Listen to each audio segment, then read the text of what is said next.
Okay, and we're back, and we have with us in the house my good brother, first and foremost, and then the former WBC heavyweight champion of the world, the first Haitian heavyweight world champion, Bermane Stiverne. Let's see if we can bring you on camera, champ. Yeah, let's get you in the camera. If we can get you in the camera, where are you? There you are. Let's get me out of the room and get you in the room. Welcome back, chap. Welcome back, brother. How are you? Good. I'm good. Thanks for having me. It's been a long time since we last spoke officially, not unofficially, officially. Last time we spoke, a while. The last time we spoke, you were on the verge of getting in the ring against Trevor Bryant with an injury, which I did kind of mention it, that there was an injury that you were carrying going into that fight. So right. it wasn't a case of you making an excuse afterwards. You took the fight and you took your chances quite literally. Yeah, I took the chance. You know, it's basically just knowing I could beat somebody. So it didn't really matter how I showed in the fight, because I knew in my mind that I could beat that person. But then, you know, things happen. I made it worse. As you can see right here. Yep. My bicep is supposed to finish right here. Damn. So my bicep is right there. But now it's gonna stay like this. It's coming down. So, you know, I'm 95% ready. I've been sparring. It's not bothering me anymore. Now it's just the look of it, not the injury, but just we're working on how it looks. So what we're trying to do is I'm still going to rehab, and just so I could bring the bicep, this part right here, so I could bring it down a couple more inches down.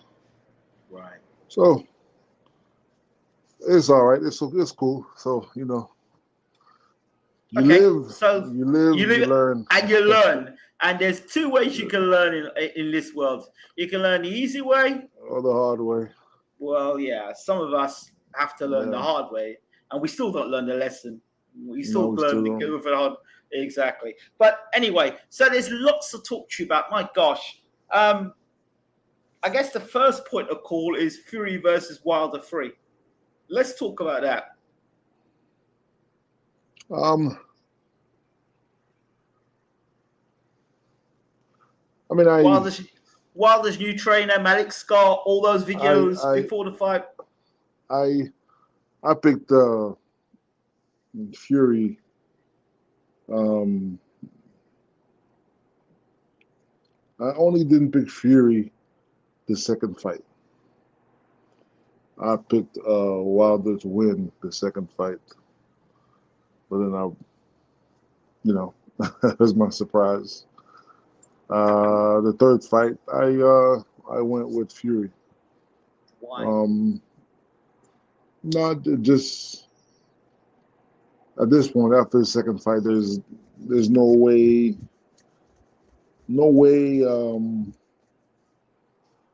Wilder would recover psychologically, from my point of view. Like if you look at the first fight, it was a close fight, and then Wilder put him down with the right hand, and as he's falling down with a left hook, I seriously thought that Fury was gonna come back to the second fight and be, a different man. He didn't. He came back and stopped him. And from my point of view, his trainer, what was his name? Mark Breland. Yeah. I thought he did it. He made a wise decision, because there's always tomorrow. So he stopped the fight, and I thought it was a good decision that he stopped the fight because only your trainer you know knows you better than anybody. So I didn't see anything wrong with it. It's just part of the game. Your trainer seen enough. He's seen I enough. think Bermane might be on a call. That's why it's frozen. Excuse me. That's the only thing I'm thinking.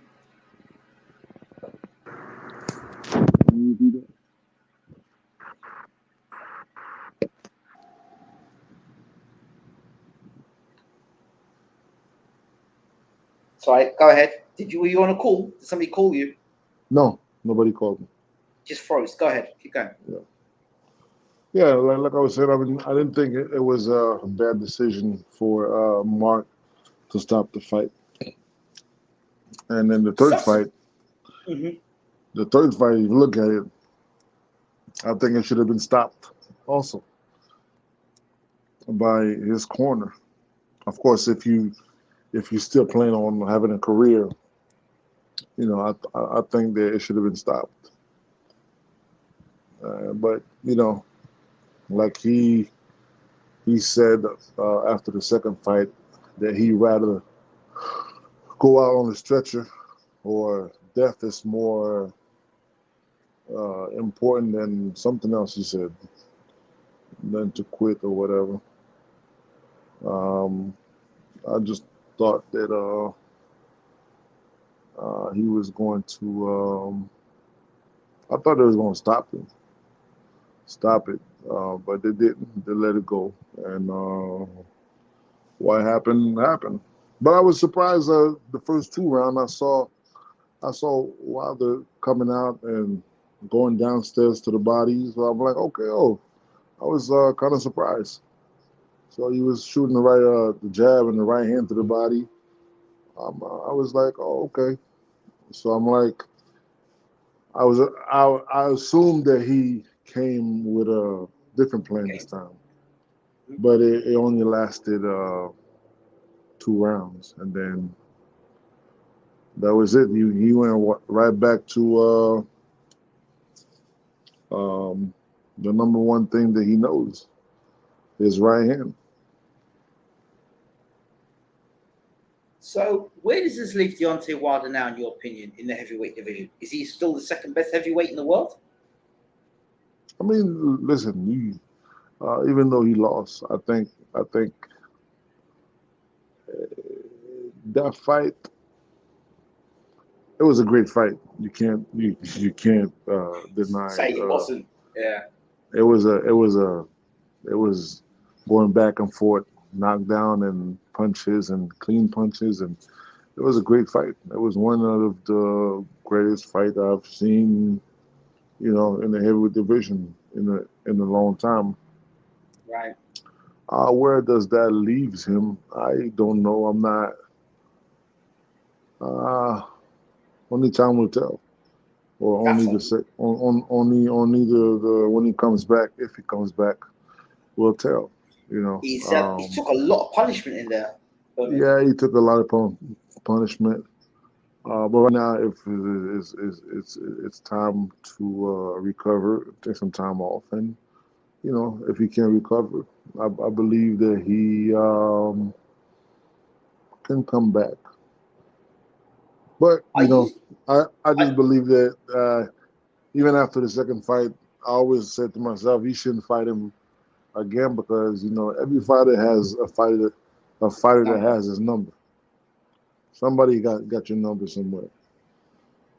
Just like Vernon Forrest would never lose to Mosley. Shane Mosley.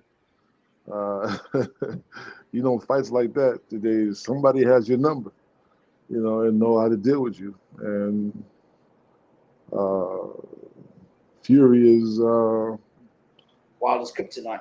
yes. Okay. The next heavyweight fight, Joshua versus Usyk. Were you screaming at this TV screen watching Joshua fight Usyk, or what were your thoughts? I didn't watch the fight, but I saw a couple highlights.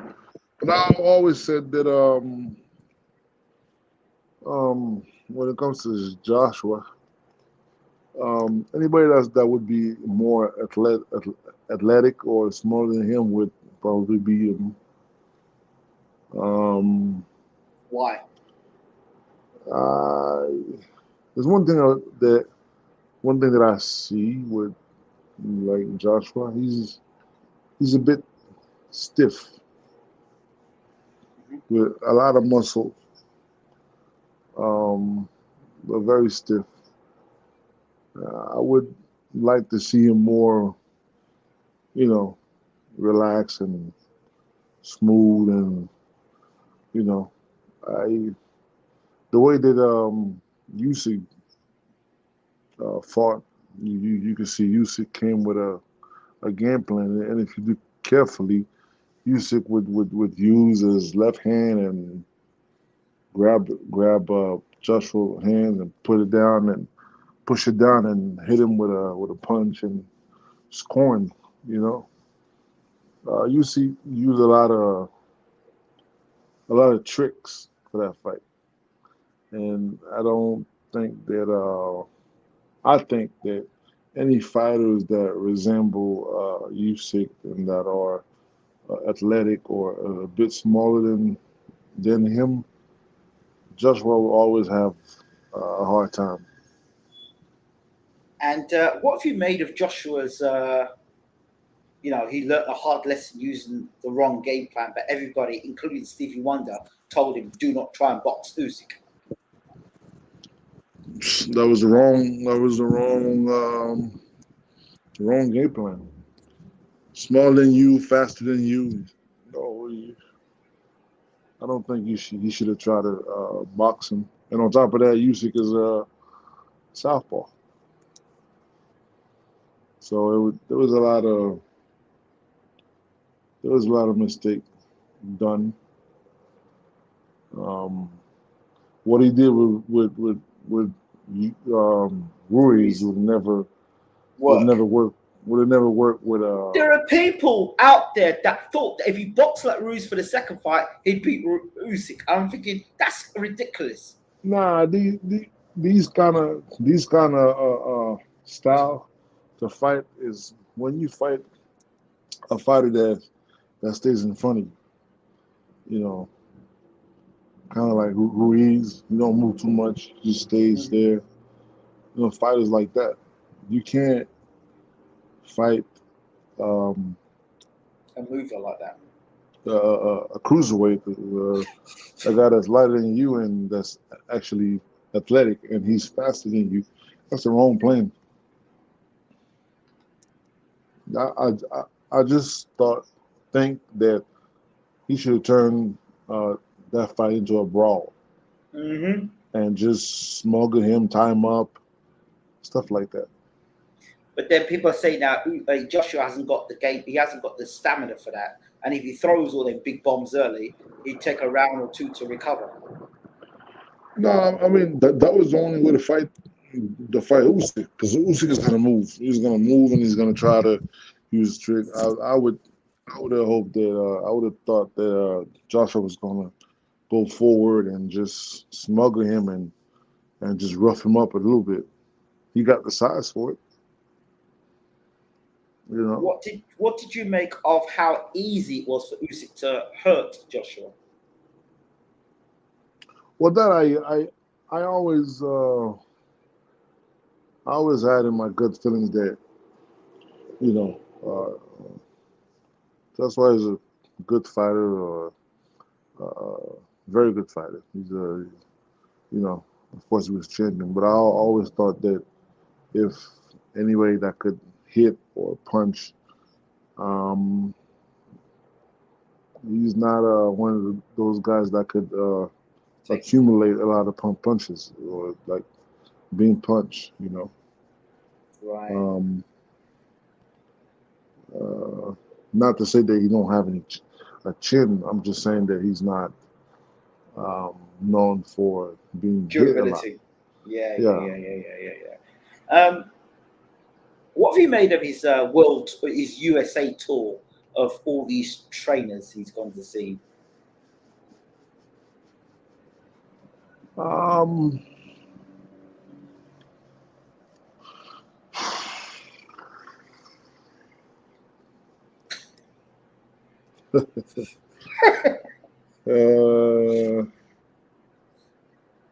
I don't know. I have no idea. He says he studies boxing, but then he does some very strange things. Why would So you what? go to? He Excuse says he me? studies boxing. He says he studies boxing. He says he watches YouTube and he learns his stuff off YouTube. Why would you go to Canelo's gym?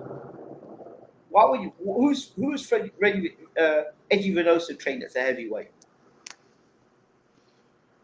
I mean, Why would you go to Robert Garcia? Which heavyweight is he trained? at this point, I don't think that it's about that. I really think it's just about social media and stuff like that. First of all, before you go and even switch trainer, you would have to know or make sure that whatever was wrong, your trainer cannot fix.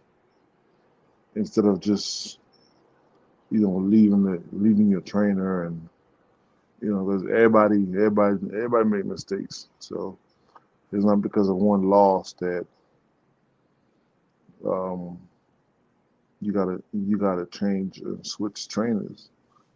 Um, you gotta see if you can fix it. I mean, if it Can he cannot be afford? fixed. Can you afford that for a normal fighter? Yes, but for brand Joshua, it's different. Joshua's a So what? brand. Joshua's a brand. He's an investment. That's different. You can't Right. take chances like that, can you? Yeah, but there's other ways.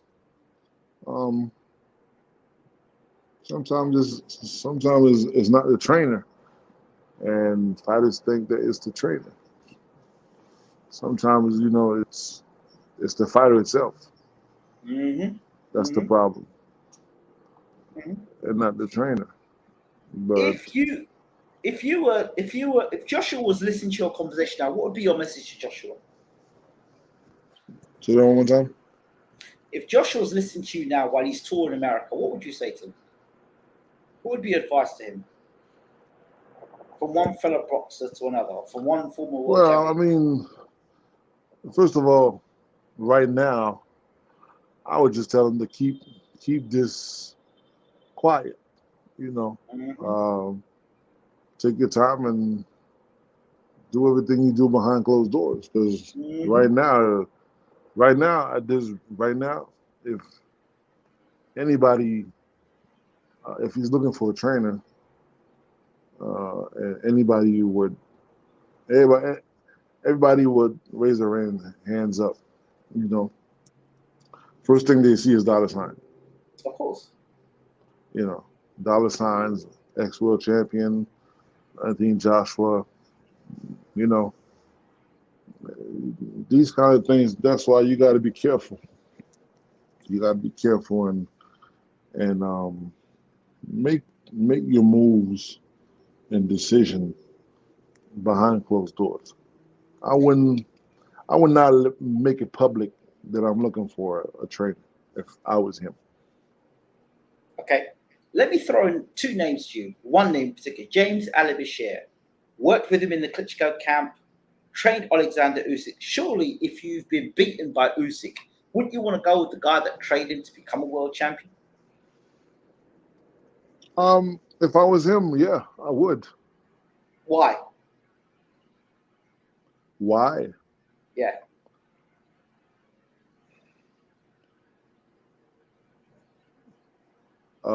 You just said Bashir. I know, but I try to explain to these other people that think Robert Garcia is a you better you fit than Bashir. you just said Bashir. That's like saying, okay, let's say if you Eman, if you Emmanuel if you Stewart. tell if you tell me Sugar Hill, Yeah. it's the World same company, the same brand. production, the Uh-huh. same. They come from the roots is Emmanuel Stewart's, Yeah. and Bashir and Sugar Hill. Sugar Hill. They're just a branch of the tree. Uh-huh. It's proven. You see with the great work that Sugar Hill was doing with Fury, and right before that, you saw the great work that he was doing with Adonis Stevenson. Mm-hmm. You know, and other fighters also. So you got Bashir that's right there. I mean, you know, but what happens, in this time, with the time today, social media and all that stuff is, I don't, I would, I'm assuming that um, I think Joshua feels better if it's a well-known trainer or with a big name. You can't would get make bigger a name would than the guy that was. would make him feel safer. Yeah, but you can't get bigger a name than the trainer that has worked with. It was Emmanuel Stewart's right hand man. When Emmanuel Stewart had a problem, he went to James Ali Bashir. I can't get it. I don't understand this. It doesn't make any sense whatsoever to me. I mean, it doesn't make sense to people that are old school, but it will, but it will make sense to people that's on, like the new school, the social media, it would make sense to them, you know. There was another interesting topic that was brought up, and the topic was Bermane Stiverne being trained by James Ali Bashir. He said earlier, being trained earlier in your career, he said that you and him would get on because he thinks you're a man of character, a man of integrity, and because of your upbringing, he believes that you are an honest guy and you would have worked well with him. You would have had but you guys would have had a few fights behind closed doors, but you would have got, after the few fights you and him had, you would get on really well and you would have fought very well and had a good career, a better career, maybe potentially. In fact, I'll put the words in Bashir's mouth and say you would have had a damn better career if you had James Ali Bashir in your corner. I said it. I said it. I said that shit. I said that shit.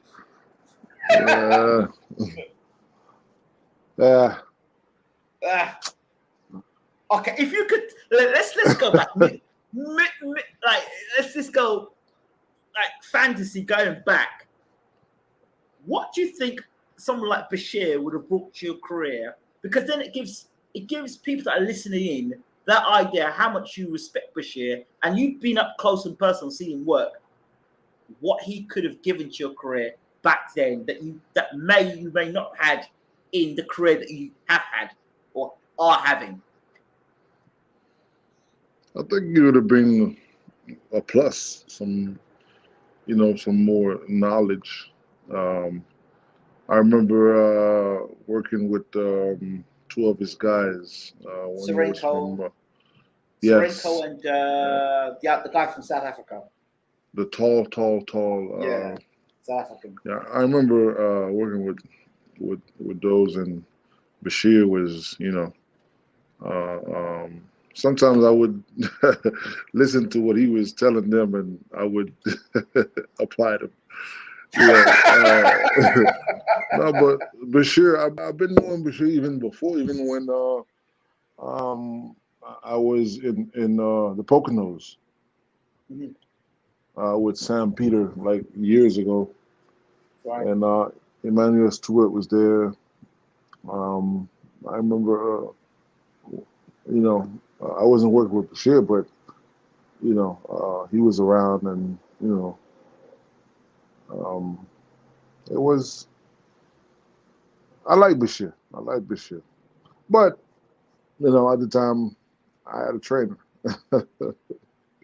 You were in house. So, that's why. That's a good one. You should have been in windows and doors instead. Yeah, because I went over there to spar, and it was just me sparring, and Bashir would be in my corner, and I would spar Sam, and I think it happened a few times, and um, you know, Bashir is a great trainer. I What? would have met Bashir. I would have met Bashir first. Bashir would have been my trainer, but Things happen. What yeah, makes a things great happen. What makes a great trainer, Berman? Uh, a great trainer, of course. The he has to be around. He has to know boxing, um, especially when you got somebody like uh, uh, Emmanuel Stewart that's that you see every day, that you're learning without even him teaching you, just by looking and just by listening. You learn a lot, and I'm guessing this is how Sugar Hill and Bashir been successful in what they do. Check A this well out. trained. You got to have some kind of also some kind of personal relationship with the fighter you with. Sugar Hill You know. was a little boy when Emmanuel Stewart was around, when Bashir and Emmanuel Stewart were working together. Right? Mhm. Think this out. Now, and Emmanuel Stewart, Bashir was Emmanuel Stewart's right hand man. The things that Sugar Hill knows, Bashir probably's got on his finger in terms Yeah, of knowledge. I mean, uh, Bashir is a type of trainer. You know, um, basically, Bashir is not a yes man, That's what we've talked about, and that's the reason why and a lot of people.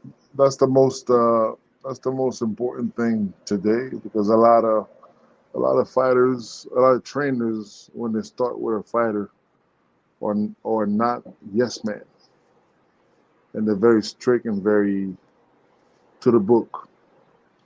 Then the fighter becomes champion, and they become uh, yes man. You I've seen it. Uh, Not to say that I had it, but I've seen it. I've seen how trainers change, and they Mm, become yes man, just for the fact that they're probably worried about losing their job, or yeah, uh, you know, the gig. and that brings you back to Wilder's trainer. If he was a yes man, he'd have probably let that fight go, and that fight could have hurt Deontay's career. Yeah, you're right. But Joe but adds here. Go on. he's not I'm guessing he wasn't a yes man. He was thinking about his health. I'm sure the man has a wife, girlfriend, or mother and kids, and that's when your trainer comes and make the right decision for you. Okay. Joe says he's right on about that smaller fighters being AJ's problems. Ruiz, Usyk, shit, even a 40-year-old Povetkin gave AJ trouble for the first few rounds. Can you say that one more time? Goes, Joe says he's right on that one about smaller fighters, about AJ's problems.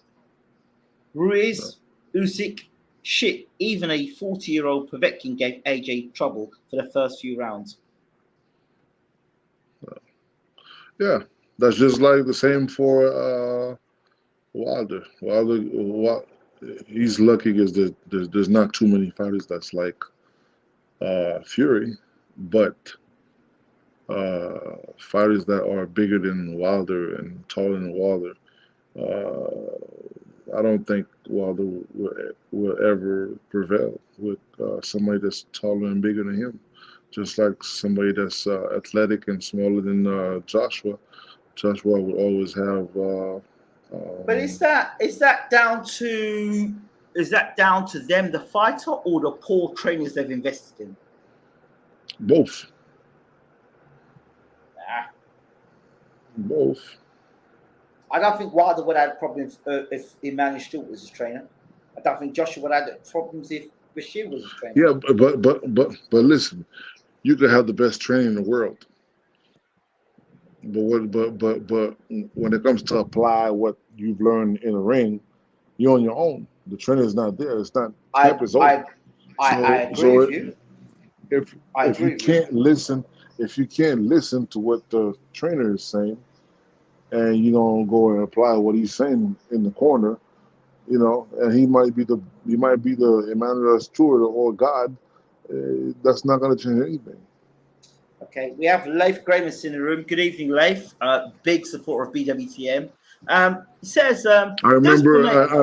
I remember when I don't remember who Lennox was fighting, but Lennox was not listening to Emmanuel Stewart. Tyson. And then Emmanuel Stewart like yelled at him and like was using profanities like, what the fuck you doing? And you better go over there and this, that, and the other, blah, blah, blah, blah, blah. And then Lennox was not listening. I'm guessing he was not listening the first half of the first few rounds. Yeah. And then as soon as Emmanuel got on his ass, what happened? You talk about? Yeah, you'll talk about Lennox Lewis when he fought Mike Tyson. You see, you're gonna get hit with some crazy shit. You're gonna get hit with some crazy shit. Yeah, exactly. exactly. But Sugar Hill did the similar thing to Tyson Fury as well, when Fury got dropped twice by Wilder. See, that's great training for you. Yeah, he did. He was reminiscent of as mentioned. Sometimes you need that. Like you need that little spank. And that was what was missing in the Klitschko fight with Fury. That Banks couldn't do that. I tell you what, with Bashir, I heard Bashir though out the camp. Bashir would spank you every day in the gym. Yep, that's right. Bashir would spank you every day in the gym. Bashir would talk to you like that every day in the gym. But it has to be done. Yeah, it has to be done. So Leif asked the question, does Bermane think losing the mystique is a factor to Joshua going forward after his losses? If what? The mystique of Anthony Joshua, this big, powerful looking guy, the way he's lost, has that taken the mystique of Anthony Joshua?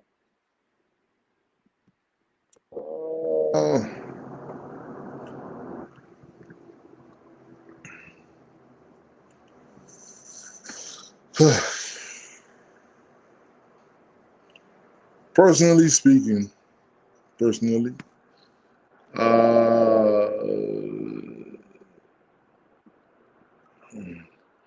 Joshua coming here to find a trainer is the biggest mistake he ever done.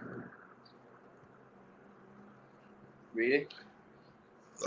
I would tell. First of all, I would tell Joshua stay away from the United States. That's the second time. That's about the third time you've told me that. You're not used to the lifestyle here. You don't come here. Stay away from it. This is going to be your downfall. But Lennox Lewis went to America. And he proven that when he fought Ruiz the first time. Mm-hmm. His camp was in Miami, Florida. And you said that was a bad move. Yeah, very bad move. And then him coming here to find a trainer here, That's the second bad move. Stacey McKinley said when he was in Miami, he was on the beach with the girls, posing up with all the girls. Said that right there was a bad move. You would not have advised him to be on the Miami beach defending your Stay. World Heavyweight Championship. Stay away. I wouldn't even tell him about Miami. Stay away from the U.S. Yes, Stay but away from the U.S. Berman, people would say to you, but hold on, Lennox Lewis came to America, Nazim Hamid came to America. That's not the same. Why is it not the same? Lennox Lewis, That's not the heavyweight same. champion of the world, came to America. It's not the same. It's not the same era. Nigel Benn came to America. It's not the same era, and it's not the same. You can't compare today's day and like today, like 21st century, and with the 90s. You can't compare that. Why? Especially What's the difference? Especially with social media. Uh-oh. You can't. It's a different era, different lifestyle, different. Everything is different. Social media plays a big part of athletes' life. You know, you could be with somebody I could be in where I could be here in Vegas, and I could connect with somebody in Australia or South Africa, which we didn't have that. We didn't have those platform in the 90s or early 2000s. It just started like a little bit. But right now, you can speak to a million people. You can speak to millions of people from wherever you are. Okay. You So know, how does that some people affect? some people are into the social media. Some people are can't live without it. They have to be in contact with their fans or Yeah. it's social media could be very dangerous, and it could be very helpful. But you don't think Joshua's set up for that then? I don't think Joshua should, at this point in his career, I don't think you should even,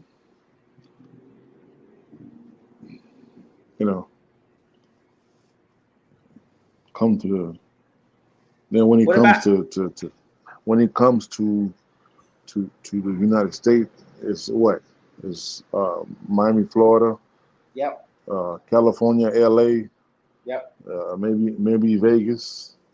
Now, if you tell me Joshua went to Ohio with them Amish people and shit in the forest, I said okay, maybe. What about what about up at the Poconos Mountain? Uh, me, from what I heard and from what I've seen, U.S. no, not good for Anthony.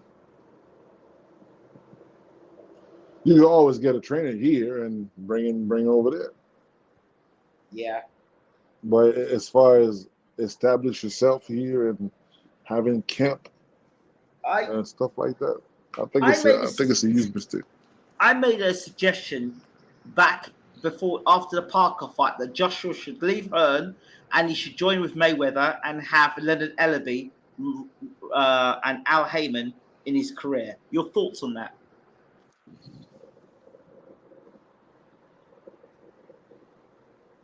Mm.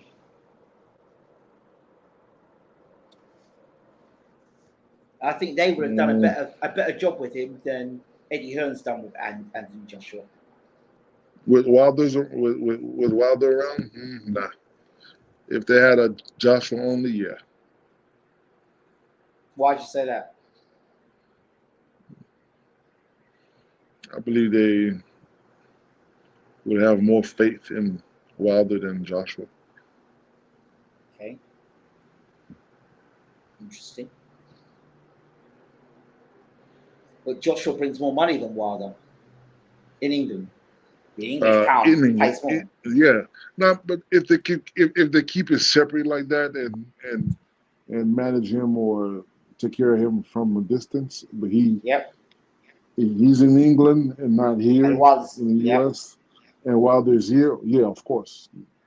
But to have them both near each other and stuff like that, nah. Woo! Like I Michael believe Jackson and that Prince. exactly. I would if Joshua stays over Yep. there, they'll probably make a bundle and I mean Eddie Earn moved them pretty good, right? Until he moving to America. Yeah. Now he was meant to So fight who? Trevor Bryant. He was meant to fight Trevor Bryant, and he skipped out Trevor Bryant because he didn't want to do business with Don King, and he went and did business with Al Heyman, and they got the Andy Ruiz fight. That's why Joshua got beat. Uh,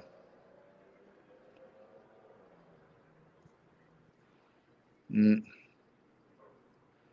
no, I don't know, but me personally, I would tell them to stay away from America. India, especially these places like um, Big cities. Miami, LA, Vegas. Trouble. If you're not from Uh, here, don't. You got to be from here because it's a different lifestyle than the UK, like really different. what about should modern boxers have a social media manager? Asked Leif Gramerson. So what? Should modern boxers have a social media manager? That's Leif asked the question. A social media manager. Yeah, basically somebody who runs the social media for the fighter. Well, it depends. I know a few people, a few uh, friends that play football, basketball. They're not into the social media, but they do have somebody that runs it for them. Right. Um, you know, depends on what you're into. You know, some like I know people that's on their social media 24/7, and they can't do nothing. Everything they do, they got to take a picture of this and picture of that, and post this and post that, and then you know, it depends of the person that have social media. Okay. All right. Okay. Fair enough. I was going to ask you: is there anything else that comes to mind for you before we let you go? In terms of your own career, what you're going to be doing? Are you making any moves? What's going on with you before we close off? Because I've got to ask you. Yeah, yeah. I'm be back in the ring in December. Okay. Uh, just Warm up fight, please, sir. yes, it is. It is. I I'll don't want make to hear. sure I that. don't want to. I don't hear no. I'm Nah. here. I'm coming back, and I'm fighting somebody in the top 10. In fact, I'm going to fight the number one contender. No, nobody hear No, that no no, more. no, no, Let me no, hear you no, get some warm up fights, get some confidence no. going. December, I should be in the ring in December, and we go from there. My clock is sticking, so I don't. I'm not planning on doing this uh, You know something? too Tonight, much. tonight, talking to you, I think you'd make a damn good manager. Do I? Yeah, you make a damn good manager. You've got lots of experience.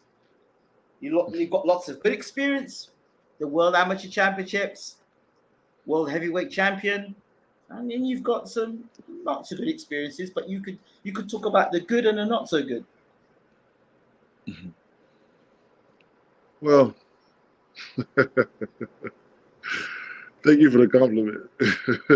Oh, seriously, I think you could. I think you could make a uh, very good manager. uh, Let's put it this way: I think you do. I think you could manage Joshua a lot better than others have. Let's put it this way. uh, well, hopefully, who's his manager? Well, I don't know. I think it's 256 management or 1 2. I call it 1 2 3 management. Sorry, because it is what it is. It's very basic. I mean, it's some of the things, some of the decisions you made. beyond me. But as I said, I don't think it's Anthony Joshua. I think because Joshua's a brand, he doesn't own himself. Right. That's not the first time I hear that. Yeah, he doesn't own himself. Joe says, best of luck to Bermane. I've got time for listening to him. So people got time for you, basically. Joe's saying he's got a lot of time for you. Appreciate it. Yeah. Appreciate it. But like I said, if I was Joshua's advisor, Mm-hmm. stay away from the U.S. of A. Stay away. I really hope he doesn't establish himself Yeah. out And here. also, what happens if he stays with the current trainer and setup? I mean, he can stay. I mean, as long as they figure out what was the problem, Mm-hmm. you know. As long as they figure out what was the problem, it could have been Joshua's fault. It could have been the trainer's fault. Now it's all about if we could correct that and come back and something better. If we can, we can. Let me throw this rumor I heard, and it sounds a sort of dumb sort of thing they would do. Check this. What they're basically doing is going around to all the trainers in the USA. They have no intention of going with any of those trainers. They're going to pick up tips from each trainer and then come back to England and then work with the trainers they've got. What do you think of that? What who? So Joshua and his team are gonna go around to each trainer in America, right? Making the trainers think that there's a possibility when there's no chance Joshua will leave his trainer, Right. and he's just gonna learn tips from each trainer and then come back to England. What do you think of that? No. I mean, why? It doesn't really make any sense to me to do It that. doesn't make sense what he's doing at the moment because he should be with Bashir, but it doesn't make any sense to me either. I mean, if he does, okay. If he does, I say if he does, if he wants to come here and uh, start over or train out here, I think it's a bad idea. But if he does come, I would think he have or pick someone like Bashir that will tell him that will not sugarcoat anything and tell him straight. Right.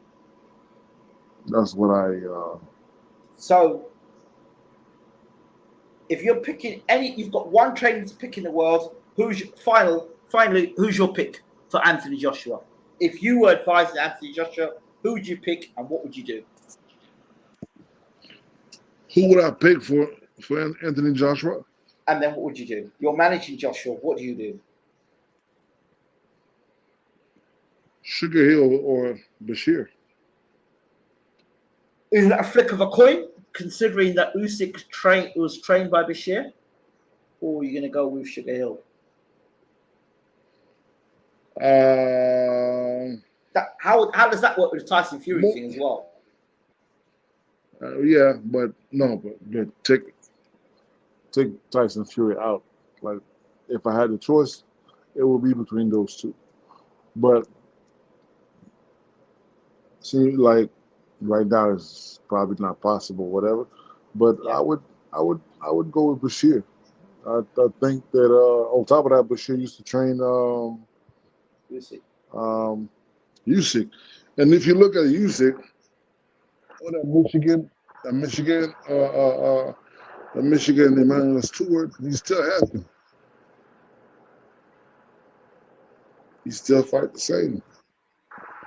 Still got a little bit of, the Michigan shake and bake. Yeah, the Tommy Hearns type of thing, the little tricks and stuff like that.